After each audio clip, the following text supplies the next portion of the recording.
대학교 윤호연입니다. 오늘 이렇게 우리 존경하는 우리 회원 여러분들 이렇게 만나 뵙게 돼서 너무나 반갑습니다. 직접 만나 뵙고 인사를 올려야 되는데 이렇게 화면으로 인사를 올려서 정말 송구스럽게 생각합니다. 오늘 우리 제4회 컨퍼런스를 개최하게 돼서 정말 기쁘게 생각합니다. 그리고 이른 시간 아침 일찍 이렇게 많은 교수님들 함께 해주셔서 정말 감사의 말씀 올립니다. 여러분도 잘 아시겠지만 우리 본회는 동북아시아권의 연구자의 학술적 이 성과에 대한 국제적 가시도를 높이고 그리고 지역 연구자의 세계화에 바로 기여함을 목적으로 설립되어 그 가치를 높이고자 우리 모든 회원님들이 다 함께 노력하고 있습니다. 근데 하지만 여러분도 아시겠지만 작년에 우리가 뜻하지 않게 어려움에 봉착해 지금까지 힘들고 외로운 법적 싸움이 진행되고 있습니다.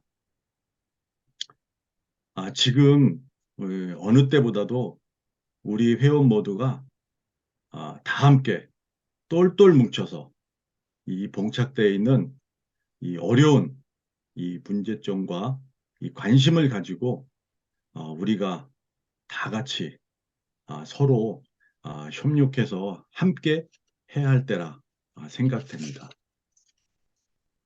이런 말이 있죠. 두 사람이 함께 누우면 따뜻해지고 그리고 이 세 겹의 줄은 쉽게 끊어지지 않는다는 말이 있습니다. 우리 사람은 반드시 타자와 함께 해야겠지요. 그리고 동료와 바로 함께 할 때 이 개인의 이 내면 문제도 그리고 이 공동체의 문제도 그리고 이 우리의 이 인생의 문제도 극복될 수 있으리라 봅니다. 그렇게 우리가 함께 한다면 물론 기쁨도 두 배가 되리라 생각됩니다. 지금 비록 힘들고 어려운 싸움을 하고 있지만 우리가 미래에 희망이라는 것이 있기 때문에 아마도 우리 본회가 이 많은 어려움 속에서도 오늘 여기까지 이르르지 않았나 저는 그렇게 생각합니다. 우리 회원 여러분들의 오늘 이 하나된 마음으로 모였기에 오늘 이 컨퍼런스가 더욱더 진지한 토론의 장이 되리라 기대합니다. 그리고 이 앞으로 우리 본회가 이 동북아시아 학술 교류의 바로 중심이 될 것이라고 저는 확신하고 있습니다. 사람의 취향이 다 다르듯이 다양한 의견이 있습니다. 흔히들 우리 한국 사람들은 못하는 것 중에 하나가 바로 토론, 토의를 못한다고들 이야기들 합니다. 오늘, 내일 10개의 세션에서 26개의 발제가 이루어집니다. 그리고 열정 가득한 바로 학술의 장이 되었으면 하는 바람입니다. 마지막으로 이번 본회에 우리 함께해 주신 우리 교수님들의 건강과 행복을 기원하면서 오늘보다 더 나은 내일을 응원드리겠습니다. 감사합니다. 내실 있는 그런 세션이 되도록 하겠습니다. 저희 소주제는 범죄와 사회 안전이라고 하는 주제로 두 개의 발표가 있을 텐데요.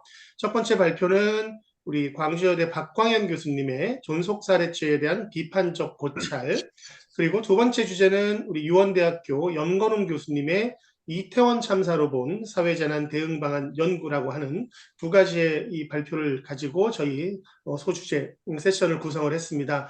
30분이니까요. 일단 한 15분씩 한 분당 발표 시간을 갖고요. 토론은 별도로 지정되지 않았지만 우리 지금 현재 참여해주고 계시는 많은 분들의 간단한 질의, 응답, 그리고 토론 시간도 갖도록 하겠습니다. 제가 많은 말씀 드리는 것보다요. 타이트한 시간에 우리 발표를 많이 듣는 게 좋을 것 같아서요. 먼저 광주여대 박광현 교수님의 발표부터 듣고 진행하도록 하겠습니다. 박 교수님 부탁드리겠습니다. 예, 전속 사례제를 준비하는 이유는 본 학술대회가 여러 다양한 분야의 전문가들이시고 학자들이 계시는데 전속 사례제를 유지를 하냐, 폐지를 하냐는 계속해서 지금 우리 몇십 년 동안 계속 형법이 1953년부터 전속 사례제를 규정한 이후로 계속 논란이 되어 왔습니다. 대부분의 선진국이나 여러 나라들은 전속 사례제를 이제 폐지하는 추세를 가고 있고요. 일부 이제 동남아나 뭐 이슬람 국가에서는 전속 사례제를 좀 유지하고 있다는 것을 보여줍니다. 전속 사례제를 이제 전속을 하느냐, 폐지를 하느냐 이 논점에 대해서 제가 한번 다양한 학문을 전공하신 학자님들과 교수님들의 어떤 이제 공감을 살고 좀 쉽지만 결코 쉽지 않는 논제를 채택하게 되었습니다. 일단은 우리가 이제 법 조문을 먼저 살펴보도록 하겠습니다. 우리 형법 조문에는 제250조의 1항에 사람을 살해하면 사형 무기 5년 이상입니다. 반면에 자기 또는 배우자의 직계 존속을 살해하면 사형 무기 7년 이상이라는 겁니다. 이 전속 살해죄를 이제 폐지하는 논거 중에 하나가 평등권 위반을 이제 논거로 두는데 왜 일반 사람을 살해하면은 5년 이상인데 자기 또는 배우자의 직계 존속을 살해하면 유기징역에서 7년 이상을 하냐? 이것은 평등권 위반이다. 이런 주장을 합니다. 반면에 251조에서 보면은 영아살해죄가 규정되어 있는데 직계 존속이 어떤 직계 비속 영아를 살해하면은 또 형벌이 감경됩니다. 10년 이하의 매우 낮게 처벌이 되는데 이 부분에 대해서 한번 살펴보도록 하겠습니다. 우리 형법에서 직계 존속에 대해서 가중 처벌을 하는 범죄가 대략 7개 정도 있습니다. 존속 유기죄, 존속 학대죄, 존속 살해죄, 존속 상해죄, 존속 폭행죄, 존속 체포감금죄, 존속 협박죄가 있습니다. 대부분 일반 범죄에 비해서 존속이 들어간 이제 존속이 이제 피해자가 된 객체가 되는 범죄에 대해서는 형벌이 거의 2배에서 한 3배 정도 그 정도 높다는 것을 이제 우리가 살펴볼 수가 있습니다. 이제 현황을 살펴볼 필요가 있는데 최근 5년간 이제 존속 살인 현황을 살펴보았습니다. 우리나라에서 5년간 살인 건수는 한 3,756건입니다.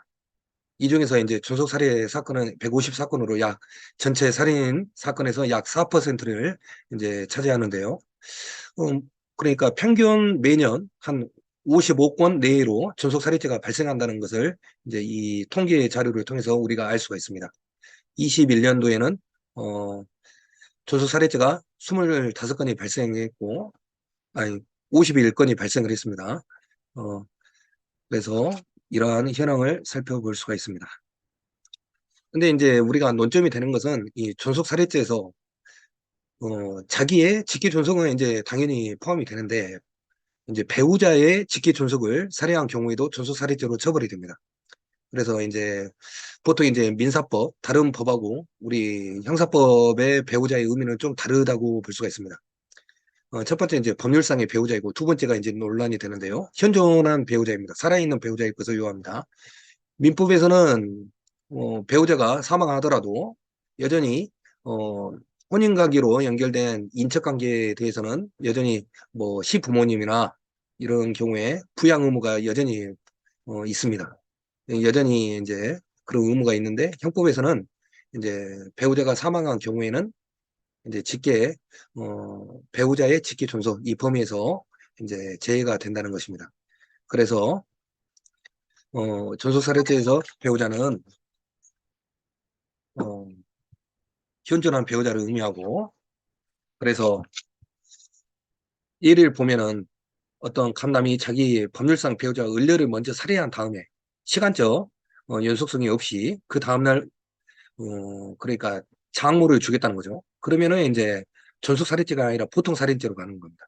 그래서 전속살인죄의 해당이 되기 위해서는 현존하는 배우자일 것을 요합니다.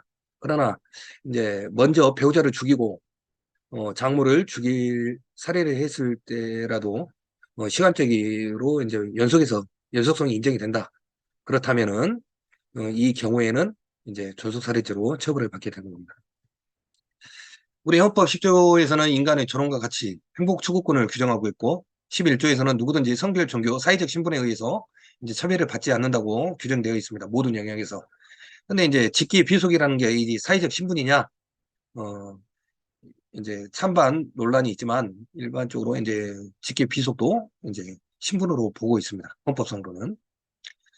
그래서 전속 살해죄는 아니지만 전속 치사상죄에 대해서 헌법재판소 판결이 있었습니다. 왜 이제 직계 비속이라는 이유만으로 형벌을 가중하냐? 여기에 대해서 헌법 위반이다. 이런 헌법 소원을 제기를 했는데요. 이제 청구인은 주장을 한 겁니다. 전속 살해 또는 전속 상해 여기에서 가중 처벌하는 것은 이혼이다. 그 이유는 첫 번째 폐륜에 해당하는 이유로 범행을 범하는 경우는 약 7%밖에 안 된다 합니다.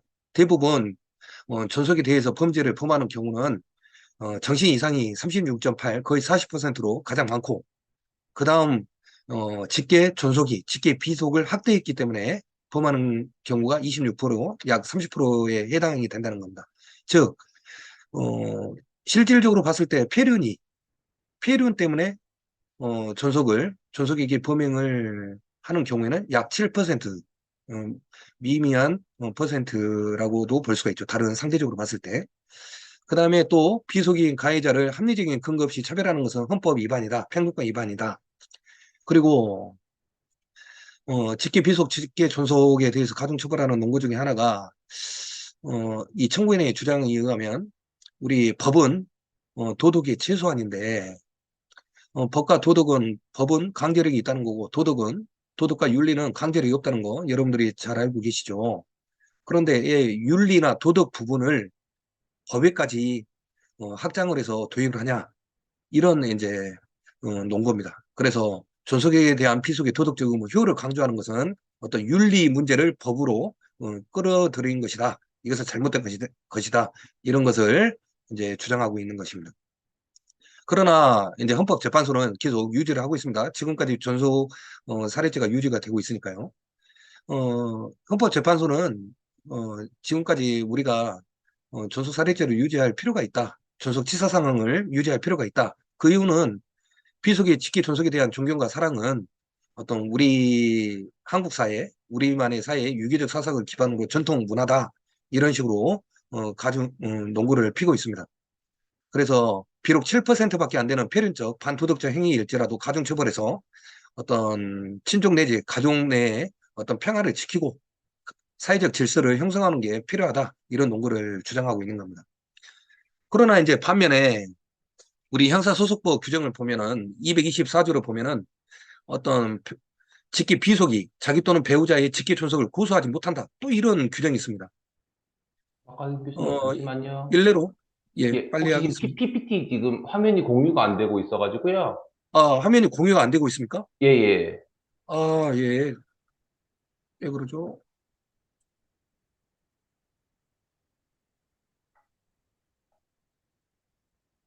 지금도 안 되나요? 지금 정보 유출 방지를 위해 화면 캡처 기능을 사용할 수 없습니다. 이렇게 지금 떠 있거든요. 그래요. 이게 그럼, 예, 그러면 제가 설명으로 하겠습니다. 예, 예, 예, 예. 예. 그게 더 좋을 것 같습니다. 그래서 이제 우리 헌법 형사소송법에서는 직계 비속이 이제 직계 존속을 고소하지 못한다. 이런 규정이 있는데 이것은 또 평등권 위반이 되지 않냐 이런 논구를 주장하고 있습니다. 왜냐하면 현재 아동학대 등이 많이 발생하고 있는데 직계 존속이 더 불법이 큰 경우도 많이 있는데 이런 경우도 너무 불합리하다 이런 주장을 펼치고 있습니다. 그래서 일본 같은 경우에도 어, 이제 존속살해죄를 폐지하고 있죠. 이전에 일본 같은 경우에는 또 직계 존속이 직계 비속을 이제 성폭행하는 사건이 발생했는데 어떻게 보면 정당 방위를 인정할 수도 있음에도 불구하고 우리 형법상으로는 어떤 사회윤리적 제한에 의해서 또 친족 간의 정당 방위를 좀 제한하는 경우도 많이 있습니다. 그렇지만 일본에서는 이제 존속살해죄 이런 성폭력 범죄를 계기로 존속살해죄가 폐지가 되었습니다. 그래서 이제 일본도 이제 존속살해죄가 폐지가 되었다는 것을 이제 말씀드리고 싶습니다. 이제 마무리를 해보면 뭐 아리스토텔레스는 뭐 인간은 사회적 동물이다, 뭐 사회 있는 곳에 법이 있다, 뭐 이런 주장을 했습니다. 그래서 뭐 사회 질서를 유지하기 위해서는 어떤 윤리 규범이나 이래 법이 필요하다는 것을 이제 강조를 하고 있고요. 예링은 뭐 이제 법과 도덕의 구별은 케이프원이다라고 해서 매우 구별이 어렵다는 뭐 그런 주장을 하고 있습니다. 그런데 이제 제가 이제 마무리로 이제 주장하고 싶은 것은 저는 이제 존속국 살해죄를 폐지하자는 주장입니다. 어차피 형벌을 봤을 때 보통 살인죄를 하더라도 사형, 무기징역 5년 이상입니다. 조선 살해죄는 사형, 무기 7년 이상인데 어차피 형벌을 부과할 때 존속 살해죄가 없더라도 충분히 30년까지 또 가중하면 50년까지 형벌을 부과할 수가 있습니다. 그런 의미에서 폐지를 해도 충분히 법 적용에 어떤 형벌의 공백은 없을 것이다. 두 번째, 어떤 윤리 영역을 법으로 끌어내는 것은 이것은 좀 지양될 사항이 아닌가. 예를 들면 우리 지금 유기죄 같은 경우에는 법률상 계약상 의무 있는 자만이 유기죄를 범할 수가 있는데 현재 우리 입법에서는 뭐 선한 사마리아인의 법을 이제 도입하자고 지금 입법안이 올라와 있습니다. 그러면 이제 나와 어떤 법률상 계약상 의무 없는 자를 돕지 않으면 바로 이제 형사 처벌을 할 수가 있다는 건데 이것은 이제 시기상조가 아닐까 현 우리나라 사회에서 그런 적도 있습니다. 그리고 또 전소살해죄 원인을 분석해 보면 정신 이상이 가장 많고 또 부모의 비속 학대가 높은 비중을 차지하고 있음에도 불구하고 학대를 받아서 존속을 살해했다. 여기에 대해서 어떤 불법에 대해서 이게 좀 존속 살해죄가 유지가 되는 게 바람직한가 이런 점을 들 수가 있습니다. 여기까지 제 발표는 여기까지 하도록 하겠습니다. 예. 네, 발표 말씀 잘 들었습니다. 결국 존속살해죄에 대해서 약간의 폐지 관점으로 아주 좋은 말씀 많이 해주셨습니다. 그러면 곧 이어서 바로 우리 염건웅 교수님의 두 번째 발표를 듣도록 하겠습니다. 이태원 참사로 본 사회재난 대응 방안 연구이고요. 우리 염건웅 교수님 모시도록 하겠습니다. 교수님 발표 준비되셨나요? 네, 안녕하세요. 네, 연건웅입니다. 제 말 잘 들리시죠? 예, 잘 들리고 있습니다, 네, 교수님. 일단 이태원 참사로 본 사회재난 대응 방안 연구에 대해서 발표를 시작하겠습니다. 2022년 10월 29일 이태원 거리에 헬로윈 축제를 즐기려는 13만의 인파로 가득 찼었고요. 모두 다 지금 알고 있는 그 참사를 기억하실 겁니다.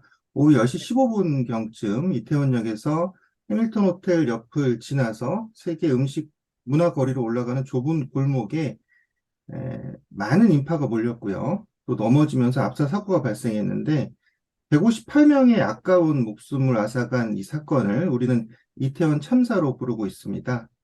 재난 및 안전관리기본법 제3조에서는 재난을 두 가지로 구분하고 있는데요. 첫째는 태풍, 홍수, 호우, 강풍, 풍랑, 해일 등 자연재해에 해당하는 현상으로 이 자연재난으로 규정을 하고 있는 것이 있고요. 두 번째로는 화재, 붕괴, 폭발, 교통사고 등 대통령령으로 정하는 국가 핵심 기반 마비나 또 감염병에 관련된 법들 또는 최근에는 뭐 미세먼지 저감에 관련된 특별법까지 있어서 이런 것들을 이제 그 사회재난으로 정의를 하고 있습니다. 이태원 참사 같은 경우는 이제 인파에 의해서 발생한 압사사고이고요. 사회재난인데 우리 사회에서 압사사고가 이번만 있었던 건 아닙니다. 1959년에 부산 공설운동장 압사 사고로 사망자 67명이 발생한 이래로 1960년대 또 서울역 계단에서 압사 사고가 발생해서 31명이 사망했던 그런 사건도 있었습니다. 이후 1980년대 부산 영호초등학교 조례 행사에서 5명 사망했고요. 또 1992년 서울 잠실 올림픽 체조 경기장에서 뉴퀴즈 온 더 블럭 내한 공연 중 압사로 1명이 사망했던 적도 있습니다. 그리고 뭐 대구 우방 타워랜드 공연장에서 2명 사망했던 적도 있고요. 또 2005년 MBC 가요 콘서트 공개 녹화 예정이었던 성북 그 상주 시민운동장에서 출입문을 한꺼번에 이제 사람들이 몰려서 압사로 11명이 사망한 사건도 있습니다. 문제는 경북 상주 압사 사고 이후 17년이 지난 시점인 현재 작년 10월이죠. 서울의 중심부 용산 이태원에서 158명이나 달하는 인명피해 또 사망자가 발생한 참사가 벌어졌다는데 그런 문제가 있다라고 보여집니다. 그동안 우리 사회는 이제 그 사회 재난보다는 자연재해에 주로 집중을 해왔고요. 태풍이나 홍수, 뭐 지진에 대한 그런 자연재해 체계는 잘 갖추어졌고요. 또 이런 또 화재를 포함한 사회 재난에는 이제 참사가 그런 단어가 붙을 만큼 이제 큰 사고로 이어진 경우가 많았습니다. 이제 최근 들어서 뭐 제천 스포츠센터 화재와 이천 물류창고 화재 등이 있는데요.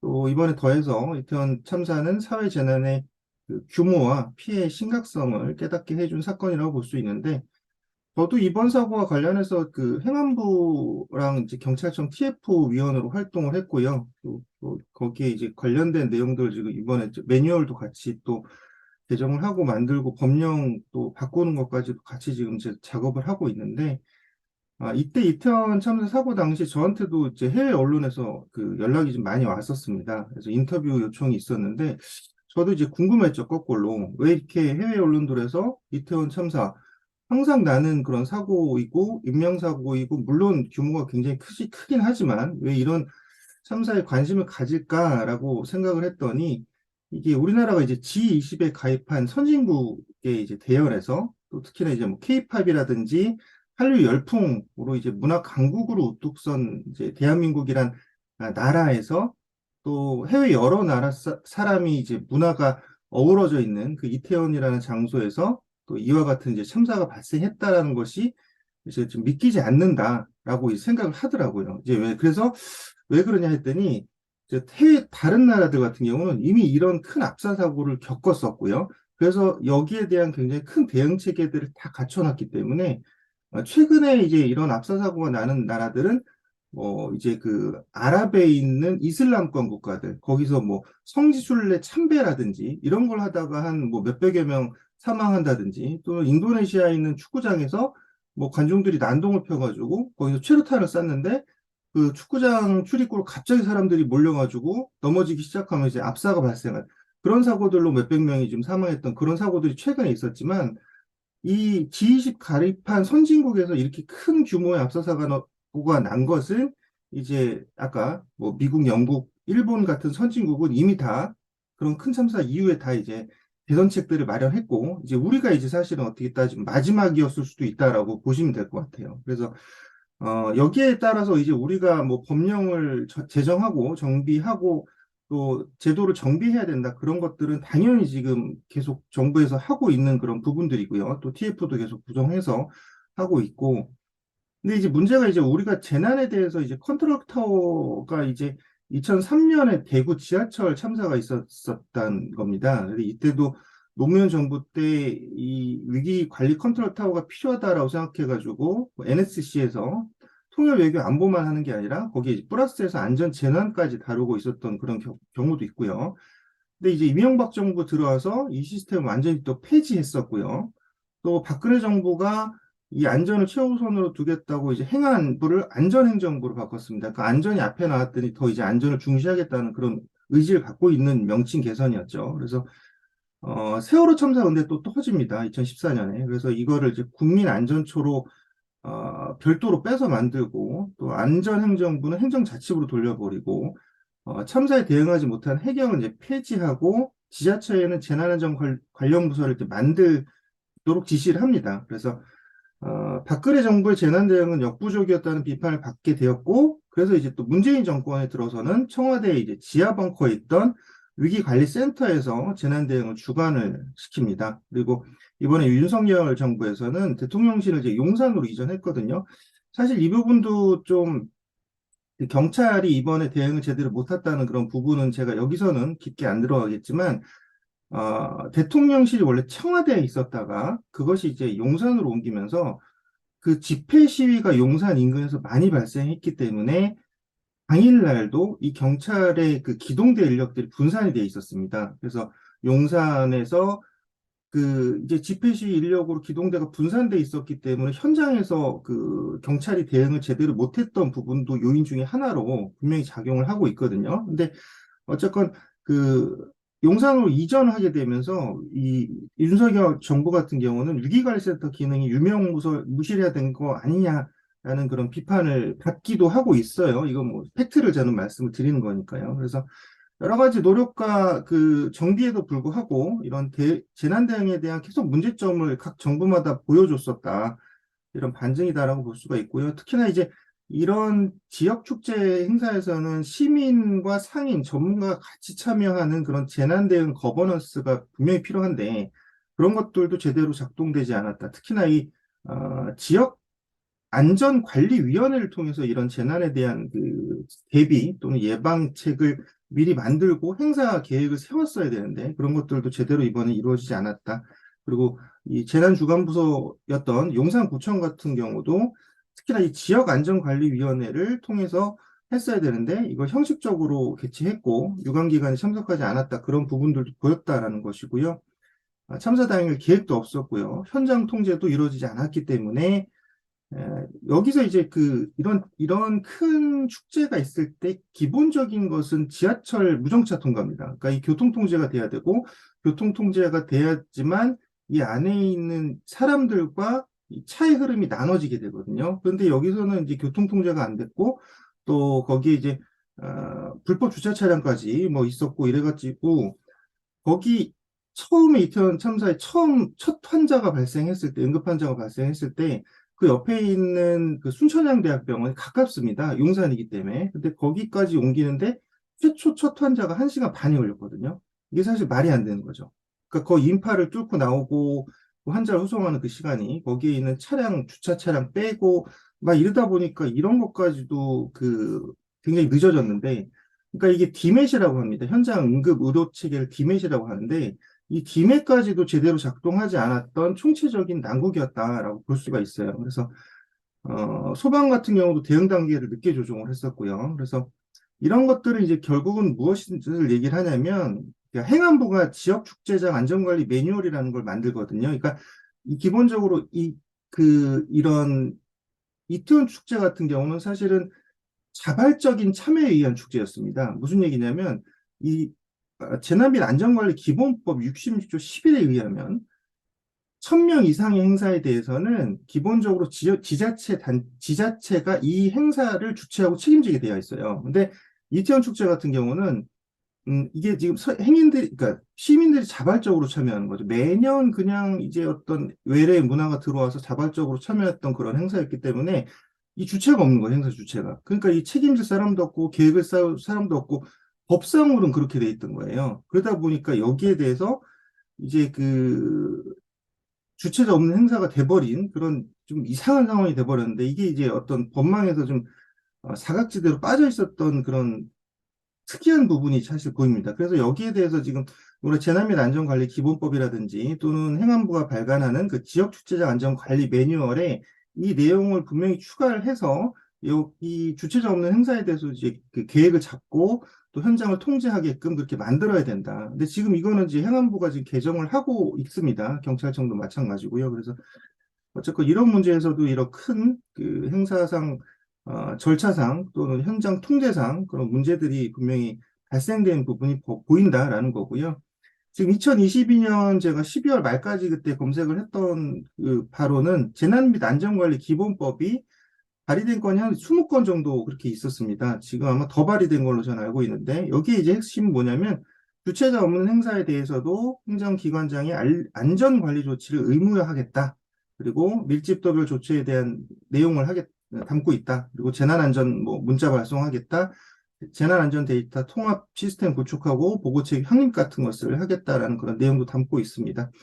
그래서 이런 그 재난안전 기본법은 분명히 개정이 될 겁니다. 개정될 건데 근본적인 문제는 이번 압사 사고의 원인이 많은 인파가 몰렸음에도 좁은 골목은 통제되지 않았고 높은 군중 밀집도가 더해져 참사로 이어졌다라는 점에서 우리 사회의 안전 예측과 그 통제 시스템이 가동되지 않았고 또 수많은 젊은 청년들이 희생된 이번 참사에서 우리 사회는 인파 관리를 포함한 재난 관리 시스템을 어떻게 다시 정상 작동시켜야 하는가라는 그런 근본적인 문제를 해결해야 된다라는 그런 부분을 담고 있습니다. 그래서 우리가 이 재난안전법 4조에 국가나 지방자치는 이런 재난 상황에 대해서 그 사고를 예방하고 피해를 줄이고 또 발생한 피해를 신속히 복구하기 위한 계획을 수립해야 된다라고 국가의 책무를 규정하고 있습니다. 그래서 이런 사회재난을 예방하기 위해서는 재난안전관리 주체인 행정안전부에서 관련 법령과 제도를 정비하고 또 애매모호한 법령과 규정 국회에서 협치해서 명확하게 개정해야 되고요. 또 지역 행사의 주체는 자치단체임을 잊지 말고 행사의 안전계획부터 현장 통제, 사회 대응까지 본연의 책임을 다해야 된다라고 그렇게 생각을 합니다. 그래서 정부와 국회가 현재 이런 입법 협의를 통해서 또 경찰과 관련된 법, 재난 및 안전관리 기본법, 또 공연법, 도로교통법, 경비역법, 또 이런 국가경찰과 자치경찰의 조직 및 운영에 관한 법률에 관한 그런 구체적인 수권 조항까지 반영해서 명확한 직무 범위와 권한을 설정해야 된다라고 그렇게 생각하고요. 또 특히나 그 해외 사례를 우리가 좀 주목해 봐야 되는데요. 해외에서는 보면 그 제가 아까 초반에 좀 말씀을 드렸지만 압사 사고가 발생했은 당시에 그 이후에 이제 그런 제도 개선과 정비가 이루어졌고요. 일본 같은 경우는 2005년 효고현 아카시 불꽃놀이 압사 사고 이후에 국가공안위원회 규칙과 경비업법을 개정했고요. 또 경비 업무에서 종래 상주 경비, 또 교통유도 경비에 더해서 혼잡 경비를 신설하는 그런 경비 체계를 바꿨습니다. 이제 혼잡 경비라는 것은 이렇게 혼잡하고 인파가 많이 몰린 상황에서 이 경비업에 이런 내용까지 포함을 시켜서 지금 그 현장을 통제하자 이런 내용들인데 이 부분이 아마 이제 경찰 쪽에서 지금 내용이 경비업법을 좀 개정하려고 하고 있고요. 또 하나 좀 추가로 말씀을 드리면 저도 이번에 그 TF하고 그쪽에서 상의한 게 112 기본법을 만들려고 해요. 경찰에서. 그래서 긴급조치권을 경찰이 갖고서 현장을 통제할 수 있게 하려고 하는데 왜냐하면 경찰이 마지막에 그렇게 비난을 받았던 가장 큰 이유는 뭐냐면 그래 주최자가 없는 행사라 치자. 그리고 용산구청이 낫다 치자. 서울시청이 낫다 치자. 이렇게 하더라도 이제 경찰은 재량권 0이라는 법칙이 있습니다. 재량권 0으로 되는 법칙이 수축되는 법칙이 있는데요.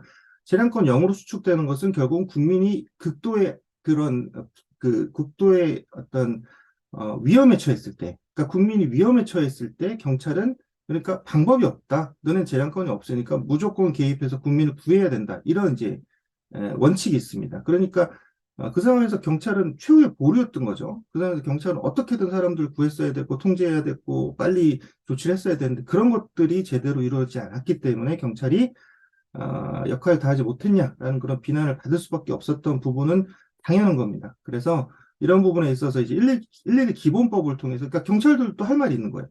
우리가 지금 갖고 있는 것은 경찰관 직무집행법에 의해서 하고 있는데 거기에 나와 있는 그 조항들이 좀 애매하다. 우리가 여기에 경찰이 재량권을 갖고 있지만 실제로 현장에서 조치할 수 있는 권한이 많지 않다. 이렇게 또 경찰들이 얘기를 하거든요. 그래서 거기에 따라서 이제 112 기본법은 여기서 이제 긴급조치권을 발동할 수 있게 이렇게 이제 조금 더 거기에 명확한 구체적인 조항을 넣겠다 이런 얘기들을 하고 있는 겁니다. 그래서 그런 것들 또 경비업법에 이제 상주 경비에 대한 그런 부분을 넣고요. 미국 같은 경우는 이제 여기에 대해서 피마라고 있습니다. 연방 재난관리청이라는 데 있는데 여기에 그 압사 방지를 위한 그런 그 지침을 갖고 있고요. 인파 관리에 대한 그런 규정도 명확하게 하고 있습니다. 그러니까 예를 들어 그런 게 있어요. 미국은 뭐 제곱미터당 2명에 3명 이상 몰릴 경우에는 당국이 미리 관련 조치를 해야 된다라고 그런 매뉴얼도 있고 또 법무지원국에서는 대규모 인파 행사 관리 매뉴얼과 또 CDC 질병예방센터는 홈페이지에 이제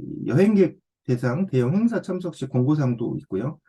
또 9.11 테러가 굉장히 미국에서는 컸기 때문에 거기서 국가위원회를 통해서 이런 그 정보기관들이 전체 위험 징후를 통합해서 또 파고들지 못했던 이슈를 검토해서 경찰 정보국인 DNI를 신설해서 국가정보 통합 시스템을 통해 국토안보부라는 그런 새로운 국가부처의 탄생을 통해서 그러니까 이 테러까지 예방하는 그런 체계, 국가 위험 체계를 만든 적이 있거든요. 그러니까 이것을 제가 왜 말씀을 드리냐면 우리나라도 이런 지금 안전 시스템, 사회재난에 대한 어떤 통합 시스템까지도 고려를 해야 되는 부분이다라는 말씀을 좀 드리는 거고요.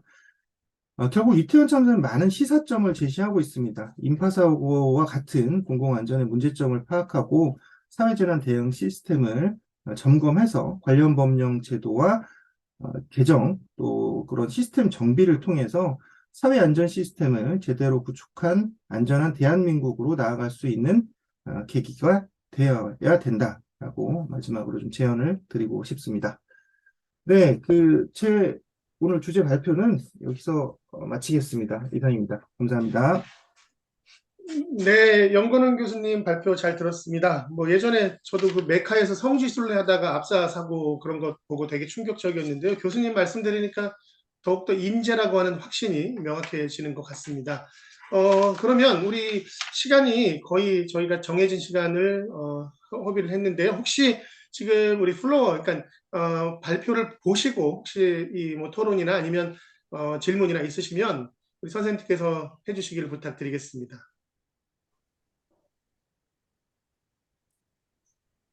예, 네, 우리 조성국 교수님, 예. 예. 연고는 교수님 오늘 발표 들으면서 그 이태원 참사에 대해서 정말 그 명확하게 알고 계시고 상당한 이해도가 있으셔서 정말 많은 공부가 됐습니다. 제가 이 분야 그때 이태원 참사를 보면서 뭐 다양하게 이렇게 매체를 통해서 접했던 것은 뭐 이런 것들이 언뜻 생각나는 것 같아요. 그러니까 뭐 펜타닐 같은 마약 때문에 그런 일이 발생했다. 그 다음에 당시 이제 용산경찰서 이제 그 치안 인력들이 뭐 이제 그 마약 수사를 통해서 현장에 이제 포진해 있으면서 치안 인력의 공백이 발생했다. 이런 것들이 있었습니다. 근데 제가 이 문제의 이제 근본적인 해결책을 다양하게 논의가 되고 있지만 민간 경비의 발달 이론 중에서 수익자 부담 이론이라는 것이 있고 또 공동화 이론이라는 것이 있는데 수익자 부담 이론은 결국에는 그 수익 행사, 그러니까 할로윈 축제를 하면서 수익을 얻는 당사자가 그 치안 수요에 대한 비용을 지불해야 된다는 개념이 있고, 공동화 이론은 이제 경찰과 민간 경비가 각각의 부족한 영역, 그러니까 경찰이 미치지 못한 영역에서 민간 경비가 부족한 사법의 영역에서는 경찰이 서로 보완을 해야 된다는 그런 이론인데요. 그래서 이제 이태원뿐만 아니라 이제 다양한 앞으로 많은 어떤 그런 행사들이 있을 수 있지 않겠습니까? 그래서 이런 행사에서 이제 그 상권에 위치한 실제로 수익을 창출할 수 있는 그런 협의체에서 이런 그 대응을 할 수 있는 어떤 협의체 구성을 어떤 시행령 정도로만 이렇게 잘 갖추어진다면은 앞으로 이런 이태원 참사와 같은 아주 불행한 사고를 예방할 수 있지 않을까 하는 생각을 들어보는데 연고는 교수님의 의견을 한번 여쭙고 싶습니다. 네, 말씀드리겠습니다. 네. 맞는 조성훈 교수님 말씀 맞아요. 그래서 일단은 처음에 경찰이 이게 기본적으로는 범죄 수사를 원칙으로 하기 때문에 그래서 이 현장 당일날 이태원 참사 당일날에 경찰이 중점으로 뒀던 것은 이태원이 이제 그 클럽도 많고 또 그 주점도 많고 외국인도 많다 보니까 여기서 이제 마약이 돌지 않겠냐. 이래서 그 마약 단속에 집중했습니다. 그러니까 범죄 수사에 집중을 했는데 경찰이 기본적으로 범죄 수사도 해야 되지만 당연히 이런 재난 대응이라든지 안전관리, 공공안전관리도 당연히 병행을 해야 되는데 이것이 무엇이 더 중요하냐? 당일날은 당연히 사람 인파에 의한 압사사고 가능성이 훨씬 높았기 때문에 당연히 이 부분을 더 주목하고 이 부분에 더 집중을 하고 인력을 투입했어야 되는데 거기에 투입할 인력까지 다 범죄 수사로 투입했다는 겁니다. 거꾸로. 그러니까 여기 마약 단속에만 집중을 했기 때문에 그래서 나중에 뭐 그런 얘기까지 나왔잖아요. 뭐 현장의 그 사망자분들, 유족들, 그러니까 사망했던 그 희생자분들의 휴대폰 내역까지 조회했다. 이게 무슨 얘기냐면 계좌까지 조회했다라고 얘기가 마약을 샀냐 안 샀냐 이 내용까지 이제 경찰이 확인하려고 그랬다라는 그런 문제점이 있었습니다. 좋은 말씀이고요. 그래서 경찰도 깊은 반성을 하고 있습니다. 제가 왜냐하면 대혁신 TF 위원으로 들어가 있어서 거기 내용들을 다 듣고 있기 때문에 뼈저리게 반성을 하고 있고 자기들도 이런 사고가 있을 때는 이제 여기에 집중해야 되겠다라고 생각을 합니다. 그래서 그런 부분은 근데 당연히 이제 이 경찰도 입장을 많이 전환을 했고요. 왜냐하면 경찰이 기본적으로 112 시스템에 너무 몰입이 돼 있기 때문에 그렇습니다. 경찰의 임무가 아까 말했듯이 사회재난 대응도 해야 되고 범죄 수사도 해야 되고 범죄 예방도 해야 되고 뭐 경호 경비까지 다 해야 되는데 여기서 112에만 너무 몰입해서 112 신고 받고 출동하고 해결하고 여기에 경찰들이 너무 몰입돼 있다 보니까 이 경찰 시스템 자체가 지금 아예 그걸로 고착화돼 있어요. 경찰들조차도 생각이 우리는 112만 해결하면 돼. 이런 그런 마인드를 갖고 있다는 거죠. 그래서 이런 시스템이 변하고 전환돼야 되는 그런 부분도 분명히 있고요. 그래서 조성호 교수님 말씀에서 제가 아까 그 좋은 말씀 다 들었습니다. 그 내용이 그 경비업법, 경비들과 같이, 그러니까 경비원들과 이게 같이 갈 수밖에 없어요. 그래서 아마 이 인파 관리에 관한 혼잡 경비 시스템이 이제 내년, 내후년쯤 다시 도입이 됩니다. 경찰 쪽에서 이쪽으로 이제, 네, 김성근 교수님, 뭐, 질문 있으신가요? 예, 다 설명 네네. 다 끝났습니까? 네네. 너무 긴가요, 제가 설명이? 아닙니다. 제가 질문할 게 있어가지고. 네, 그럼 요 짧게 마치고 다시, 네, 듣겠습니다. 하고 있는 네. 중입니까? 예, 다 네. 끝나면 질문하겠습니다. 예, 감사합니다. 그래서 지금 하여튼 인파 관리에 대해서 지금 경찰청에서 아예 지금 기존의 경비원 교육 말고 딴 지금 이 혼잡 경비에 관련한 경비원들을 양성할 계획을 갖고 있습니다. 그건 당연히 이어져야 되는 부분이고요. 그리고 이 사실은 치즈 슬라이스 이론이라는 게 있어요. 여기 보면 각 기관들이 유기적으로 다 자기의 업무를 그러니까 최선의 것만 해도 여기서 사고가 안 나는데 그 기간 중에 하나만 잘못해도 이게 이런 큰 사고가 발생한다는 그런 이론이 있거든요. 그래서 지금 여기서는 이 이태원 사고는 모든 기관들이 자신의 일을 안 했기 때문에 지금 사고가 발생할 수밖에 없는 그런 상황이었다라고 보시면 될 것 같고요. 그리고 거기 이제 아까 경찰과 이제 경비업에 관련된 부분을 말씀을 드리면 이제 기본적으로 경찰은 경비업을 관리하는 그런 역할로 가야 되고 기본적으로 여기 현장에서의 통제는 아까 말했듯이 혼잡 경비 업무 교육을 새로 받게 되는 그 경비원들이 맡게 되시는 그런 상황으로 아마 지금 인파 관리가 이어질 것 같다라고 저는 이제 이건 확정된 부분이니까 말씀드리겠습니다. 네, 여기까지 말씀드릴게요. 네. 김성훈 교수님, 네, 말씀해 주십시오. 예, 중앙대 김성근 교수입니다. 네, 안녕하십니까. 우리나라 이 도심지에서 재난이 발생하면 항상 교통 대란으로부터 재난이 발생합니다. 삼풍백화점도 그랬고, 대구 지하철도 그랬고, 이번 이태원 참사도 마찬가지로 교통 대란으로부터 시작을 하는데, 사실은 교통 대란을 해소할 수 있는 노력이 아주 중요하다는 것을 다 인식은 하고 있는데, 실제로 교통 대란을 해소할 수 있는 노력들이 실제로 많지가 않습니다. 지금 보니까 우리 발표자분이 경찰학부라고 아이디가 돼 있어가지고 특별히 질문을 좀 하고 싶은 게 소방서장이 현장에 출동하게 되면 비상발령 3단계에 의해서 출동을 하게 됩니다. 그럼 연계해서 경찰에서도 비상발령을 가포 비상 정도는 내려야 교통 대란을 해소할 수 있는데 제가 이 재난 사례들을 연구하다 보니까 경찰에서는 이 재난으로 인해서 이 비상발령을 하는 경우가 없거나 하더라도 아주 늦게 발령을 하는 경우를 보았습니다. 그래서 질문하고 싶은 것은 경찰에서 도심지 재난이 발생하면 발생과 동시에 그 소방하고 연계해 가지고 비상발령을 가포 비상 수준으로 해 가지고 우리 VIP가 이동을 할 때 보면 골목골목 경찰력을 다 배치해 가지고 교통이 막히지 않게 순환될 수 있도록 실제로 하고 있는데 VIP 이동과 버금가게 교통을 통제할 수 있도록 왜 경찰에서는 안 하는지 그게 아주 궁금해 가지고 한번 질문을 던져보겠습니다. 네, 네, 말씀드리겠습니다. 네, 제가 경찰학부로 돼 있는 거 이게 학교 아이디로 제가 접속을 잘못해놔가지고 네, 제가 학과 이름 써놔야 되거든요. 그래가지고 그렇고요. 예, 이원대 경찰학부 교수 맞습니다. 일단은 방금 교통대란 말씀해 주셨고요. 뭐 이전에 사고들에서 여기에 대해서 이제 재난대응단계, 소방대응단계 말씀해 주셨는데요. 소방대응단계도 최근에 계속적인 이런 대형 참사들에서 특히나 화재 예방 쪽에, 아니, 그 화재 진압 쪽에 그 대응을 적극적으로 하기 위해서 대응 1단계부터 3단계까지 만들어졌죠. 그래서 그 부분을 말씀하셔서 저도 이번에 그 경찰 대혁신 TF 들어가서 제가 처음에 제안했던 게 그겁니다.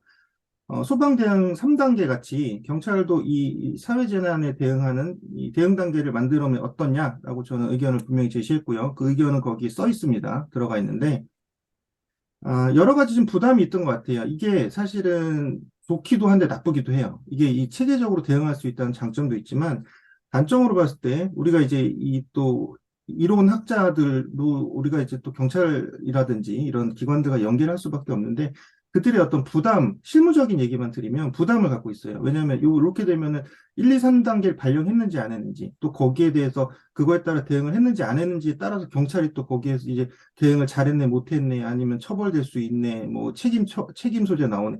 이런 부분 때문에 이제 본인들도 이제 생각을 하시다가 결국은 못했어요. 이 대응 단계에 대해서. 이게 책임 부담이 너무 커지는 거예요, 자기들 입장에서. 물론, 적극적으로 대응할 수 있다는 장점이 있지만.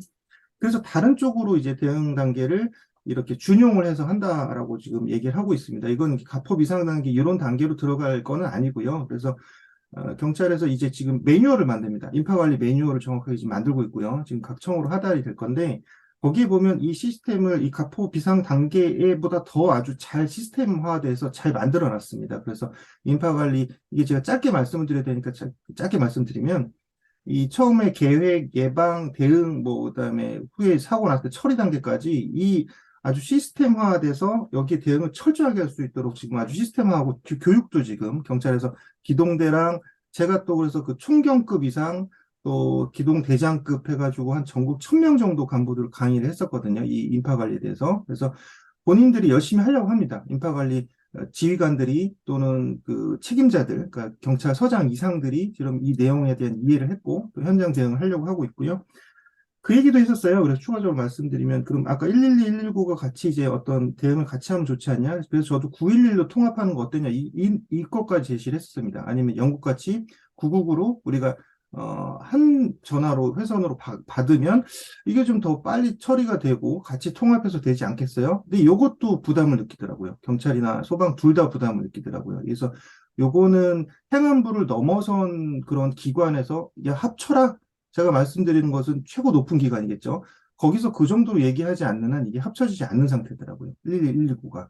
합쳐지면 좋은 점도 있고 또 나쁜 점도 있더라고요. 이게 보니까. 저도 이번에 알았는데 나쁜 점도 있어요. 이게 분명히. 그래서 어쨌건 이 두 기관, 경찰 소방이라든지 지상에서 이 재난 관리하는 기관들이 서로 이제 통합 시스템으로 서로 이제 그 재난 상황을 알려주고 같이 보고해주고 그다음에 연동해서 필요한 경우는 같이 이제 뭐 긴급한 상황은 뭐 경찰이 출동하면 소방이 같이 출동해 준다든지 뭐 이런 식으로 시스템화 하기로 지금 정립을 하기로 지금 그쪽에서 얘기가 이제 끝났습니다. 그래서 그거까지는 제가 말씀드릴게요. 네. 예, 그러면 시간이 사실은 정해진 시간보다 좀 많이 지체가 돼서요. 이 정도로 말씀 듣도록 하고요. 여기에서 우리 1세션 마치도록 하겠습니다. 발표해 주신 두 분 교수님께 다시 한번 감사드리고요. 또 참여해 주신 모든 교수님들께도 감사의 말씀 드립니다. 1세션 이걸로 마치도록 하겠습니다. 고맙습니다.